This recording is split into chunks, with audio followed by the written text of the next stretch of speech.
आइए फिर जानते हैं कि इतनी सारी जो खबरें आई हैं उसके बीच कौन से कुछ इंपॉर्टेंट नतीजे हैं, साथ ही आज के लिए इंपॉर्टेंट ट्रिगर्स और स्टॉक्स एंड न्यूज सब बताने के लिए अरमान मेरे साथ हैं तैयार।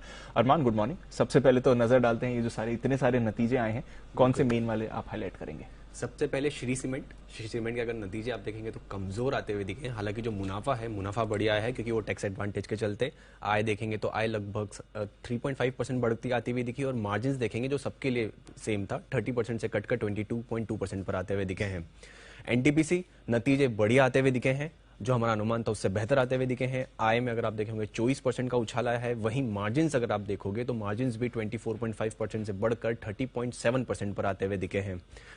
पावर ग्रिड अगर आप नतीजे देखेंगे तो जो आय जो है वो हमारे अनुमान से कमजोर आती हुई दिखी है। हालांकि दूसरी चीजों में अगर देखेंगे तो हमारे अनुमान से बेहतर नतीजे आते हुए दिखे हैं।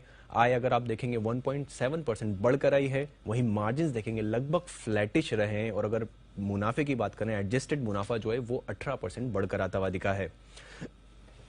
माफ कीजिएगा।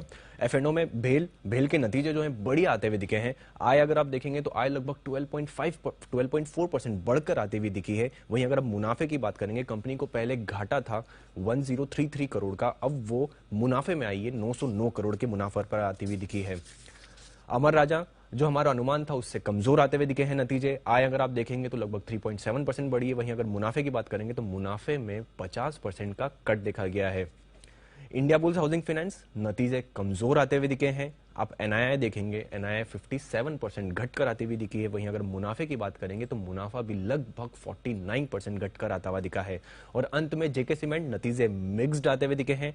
आय जो है जो लगभग 11% बढ़कर आई है, पर मार्जिन पर कट देखा गया है जो 21.4% से कट होकर लगभग 16.9% पर आते हुए दिखे हैं। और कंपनी ने 15 रुपये प्रति शेयर का डिविडेंड भी दिया है। ओके, तो ये है आपके लिए कुछ इंपॉर्टेंट नतीजे। पावर कंपनीज और कैपिटल गुड्स यहां पर रखिए नजर, परफॉर्मेंस अच्छी रही। सीमेंट ऑफ कोर्स वहां पर थोड़ी परेशानियां हैं, वहां पर आपको रखनी पड़ेगी नजर। बट अरमान बताएं आज के लिए कुछ इंपॉर्टेंट खबरें क्या है? काफी सारी खबरें आई हैं ओवर द वीकेंड। बिल्कुल, काफी सारी खबरें हैं। सबसे पहले नतीजों में निफ्टी में डिवीज लेबोरेटरी का नतीजे हैं। एफ&ओ में आपको बीईएल, रेमको सीमेंट, बिरला सॉफ्ट और सेल के नतीजे आते हुए दिखेंगे। चेंज इन प्राइस बैंड है 20% टू 10%। नव भारत वेंचर्स और कुछ एक्स डेट्स है जिसमें कोफोर्ज है, इंटरम डिविडेंड 13 का था। सीएंट है जिसमें डिविडेंड 14 का था। और एंजल वन है जिसमें डिविडेंड 2.25 का था। अब आईपीओ अपडेट्स। इथॉस लिमिटेड आखिरी दिन तक आईपीओ जो भरा है वो लगभग 1.04 टाइम्स भरकर आया है, जिसमें एनआईआई देखेंगे तो 1.48 टाइम्स भरा है। और अगर रिटेल देखेंगे तो वो 84% भरा है। ई मुद्रा आज आईपीओ का दूसरा दिन है और पहले दिन तक आईपीओ लगभग 48% बढ़कर आता हुआ दिखा है, जिसमें रिटेल का हिस्सा 94% भरा है। अब अगर खबरों की बात करें तो खबरों में सबसे बड़ी खबरें हैं जैसे OMC, cement, infra, logistic, auto, इन सब के लिए, एविएशन, इन सब को फोकस में रखिएगा क्योंकि पेट्रोल और डीजल पर केंद्र सरकार ने एक बहुत बड़ा फैसला लिया है। पेट्रोल पर एक्साइज ड्यूटी लगभग 8 रुपए प्रति लीटर की कटौती कर दी है। वहीं अगर डीजल की बात करें तो डीजल में भी लगभग 6 रुपए प्रति लीटर की कटौती कर दी है। पेट्रोल अब 9.5 लीटर सस्ता हो जाएगा, वहीं डीजल 7 रुपए प्रति लीटर। साथ ही एलपीजी सिलेंडर पर भी दाम घटाए हैं। उज्ज्वला योजना के अंतर्गत लगभग 200 रुपए की सब्सिडी भी दी जाएगी। स्टील कंपनियों पर ध्यान रखिएगा क्योंकि अब कई स्टील उत्पादों पर जो एक्सपोर्ट ड्यूटी है उसको 0% से बढ़ाकर लगभग 15% कर दिया गया है। वहीं अगर आप आयरन ओर पर बात करेंगे तो आयरन ओर पर भी ड्यूटी 30% से बढ़ाकर 50% तक कर दी है।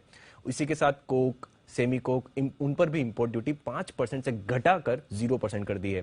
प्लास्टिक्स और केमिकल स्टॉक्स पर ध्यान रखिएगा जिसमें नेप्था पर इंपोर्ट ड्यूटी 2.5% से घटाकर अब 1% कर दी है। वहीं पॉलीप्रोपिलीन जैसी इंपोर्ट, उस पर इंपोर्ट ड्यूटी 5% से घटाकर लगभग 2.5% कर दी है। ग्लेनमार्क फार्मा गोवा फैसिलिटी को यूएस एफडीए से लगभग 5 आपत्तियां मिली है। वहीं अगर जो मोनरो नॉर्थ कैलिफोर्निया में जो इकाई है वहां पर जो यूएसएफडीए ने वहां पे उनको 17 आपत्तियां दी है। टाटा पावर एनटीपीसी पर ध्यान रखिएगा जिसमें दिल्ली में रिकॉर्ड रही बिजली की मांग और लगभग 20 मई की रात दिल्ली में बिजली में पीक पावर डिमांड लगभग 7070 मेगावाट दर्ज की गई है। एविएशन कंपनियों पर ध्यान रखिएगा जिसमें अप्रैल में घरेलू एयर पैसेंजर का ट्रैफिक लगभग 90% बढ़कर आता हुआ दिखा है। वहीं अगर आप अप्रैल में स्पाइस जेट का मार्केट शेयर 9.5% से घटकर 9.2 और इंडिगो का अगर मार्केट शेयर देखेंगे तो लगभग 54.8% से बढ़कर 58.9% आता हुआ दिखा है। अंत में गोदरेज इंडस्ट्रीज जिसमें सब्सिडरी कंपनी गोदरेज एग्रोवेट में कंपनी ने 2.08% हिस्सेदारी अधिग्रहण कर लिया और अब जो उनकी हिस्सेदारी बढ़कर हो गई है वो हिस्सेदारी हो गई 62.47 से बढ़कर हो गई है 64.5 25%। तो ये हैं आपके लिए काफ़ी सारी खबरें और भी ढेर सारी खबरें हैं, बट इस एडिशन में बस हम इतनी ही फिट कर पाए आपके लिए। शुक्रिया अरमान हमारे साथ जुड़ने के लिए और इन अहम खबरों को हाईलाइट करने के लिए। तो ऑफकोर्स ये जो बड़ा कदम सरकार ने उठाया है, एक्साइज ड्यूटी काटी है, स्टील इंपोर्ट ड्यूटी बढ़ाई है और भी काफ़ी सारे कदम है, इसका आप इम्पैक्ट ज़रूर बाजार पर देखेंगे।